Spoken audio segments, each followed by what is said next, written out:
Donald Trump has just taken a step that no American president has ever taken before. Not during wartime, not during a global crisis, not at the height of the Cold War. He publicly called for Canada to be expelled from NATO while simultaneously dismissing the sacrifice of Canadian soldiers who died fighting alongside Americans. 457 Canadian service members were killed in Afghanistan shoulder to shoulder with U.S. forces, and the President of the United States declared their sacrifice meaningless. This was not a slip of the tongue. It was not an off-the-cuff remark. It was a deliberate escalation, and it strikes at the heart of the transatlantic alliance that has underpinned Western security for 75 years. From a prosecutor's perspective, what we are witnessing is not simply inflammatory rhetoric. It is the systematic erosion of American credibility on the world stage, unfolding in real time. The headlines capture the outrage, but they miss the institutional and legal implications. So let's walk carefully through what actually happened and why it matters. On February 10, 2026, President Trump issued a public statement demanding that NATO's Secretary General immediately begin proceedings to remove Canada from the alliance. This was not framed as a private diplomatic conversation. It was not issued as a classified policy directive. It was a public demand. The stated justification was Canada's defense spending, currently around 1.4% of GDP, below NATO's 2% benchmark. That benchmark, while politically significant, is not a binding enforcement trigger. It is a target, not a punishment mechanism. Here is the critical detail. There is no provision in the North Atlantic Treaty that allows for the expulsion of a member state. None. Article 13 provides a pathway for voluntary withdrawal after 1 year's notice. But forced removal? That would require unanimous agreement among all member nations to amend the treaty itself. In NATO's 75-year history, no such amendment process has ever been successfully used to expel a country. In other words, the President is demanding an outcome that cannot occur under the existing framework of international law. So why Canada? Why now? Canada is not a peripheral NATO member. It is a founding signatory from 1949. Canadian forces fought in Korea. They participated in stabilization efforts in the Balkans. They engaged in 13 years of combat operations in Afghanistan, the longest sustained military commitment in Canadian history. They lost 457 soldiers. More than 2,000 were wounded. After the attacks of September 11, 2001, NATO invoked Article 5 for the first and only time in its history, declaring that an attack on one was an attack on all. Canada answered that call. Canadian troops deployed, fought, and died alongside Americans. Moreover, Canada announced in 2024 a comprehensive modernization initiative pledging to reach the 2% defense spending benchmark by 2032. Procurement has increased. Arctic defense capabilities have expanded, directly enhancing North American security. The trajectory is upward, so if this is not fundamentally about spending, what is it about? Within hours of demanding Canada's expulsion, President Trump posted that Canadian casualties in Afghanistan were a bad investment and that their soldiers died for nothing because the war did not end in victory. Those words reverberated far beyond social media. They reached families who buried their sons and daughters. They reached veterans who served alongside those fallen troops. The Canadian Prime Minister's office issued a rare formal rebuke. Canada's defense minister described the remarks as an insult to the fallen and an attack on the alliance's core principles.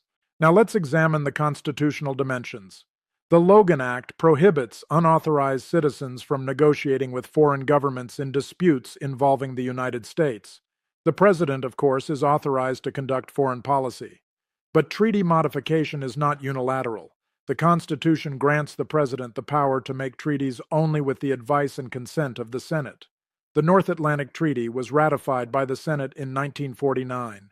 There is no clear precedent allowing a president to alter or dismantle such a treaty unilaterally.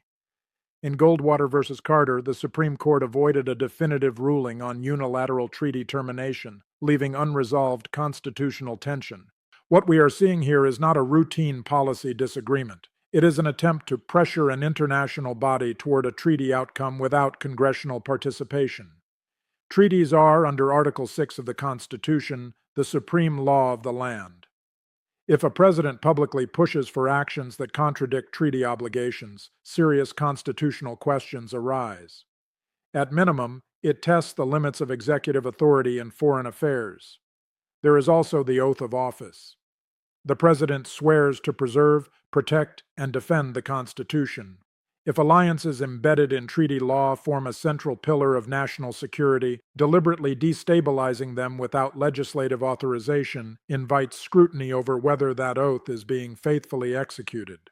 Strategically, the timing is striking. 3 weeks before this statement, the International Criminal Court issued arrest warrants for senior Russian military officials in connection with alleged war crimes in Ukraine. Canada announced it would enforce those warrants within its jurisdiction. The United States did not issue a comparable enforcement declaration. Soon afterward, the president targeted Canada specifically, not Germany, not Spain, not Italy. Countries that have also struggled at times to meet spending benchmarks. From an analytical standpoint, observers are asking whether the move reflects retaliation, leverage, or broader geopolitical signaling. Patterns matter in legal analysis. During prior investigations, critics argued that public statements were used to pressure witnesses or shape narratives. Here again, a public communication becomes a geopolitical instrument. Whether that constitutes legal wrongdoing is a separate and complex question, but the pattern of public escalation is undeniable. The remarks about Canadian war dead carry additional weight. American and Canadian forces operated in integrated commands. They shared intelligence, logistics, and battlefield risk. When the president characterizes Allied casualties as meaningless, the impact is not confined to foreign capitals. It reaches American service members and their families. Military morale depends on shared purpose and mutual respect among coalition partners. Words from a commander-in-chief carry operational consequences. Now consider the broader institutional stakes. First, alliance stability. NATO endured the Cold War, Balkan conflicts, the aftermath of 9/11, and renewed Russian aggression. Its deterrent power rests not only on military hardware, but on credibility. If member states question the reliability of American commitments, the deterrent effect weakens.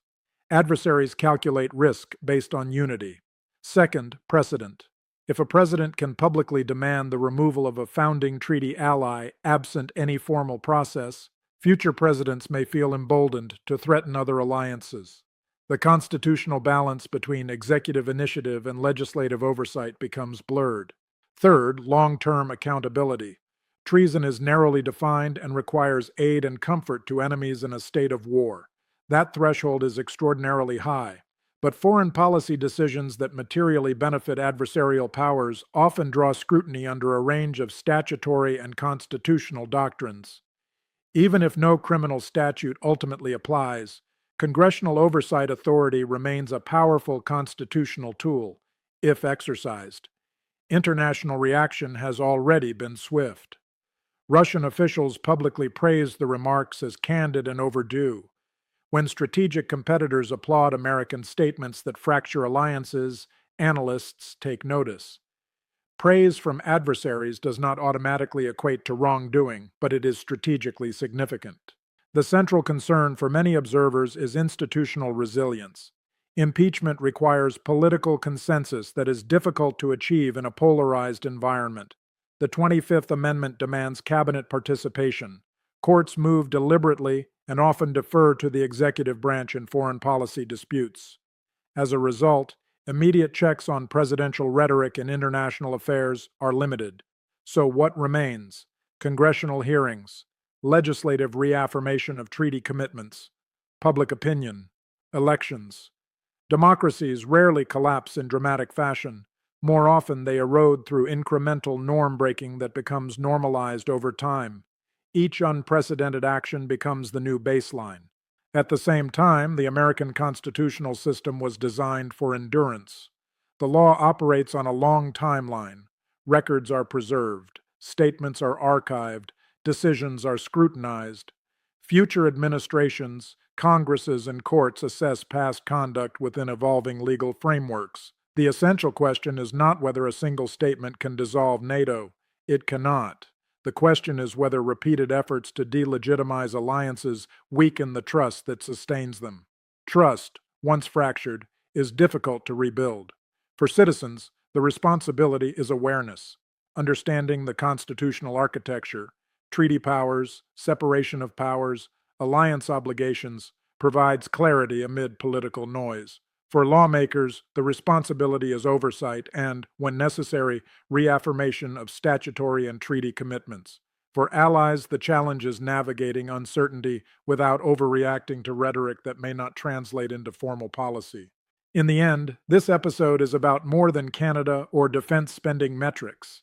It is about the durability of alliances, the boundaries of executive authority, and the meaning of presidential words on the global stage.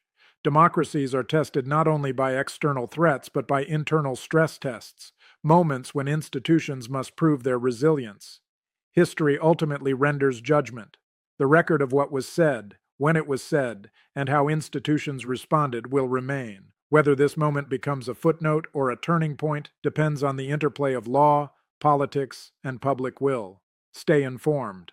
Follow the institutional responses. Watch how Congress reacts, how allies recalibrate, how courts interpret executive power if disputes arise. In a constitutional democracy, vigilance is not alarmism, it is participation. The stakes extend beyond one statement, one ally, or one administration. They touch the core question of how a nation governed by law balances executive authority with treaty obligations and allied trust. That balance has defined American leadership for decades. Whether it continues to do so will depend on what happens next.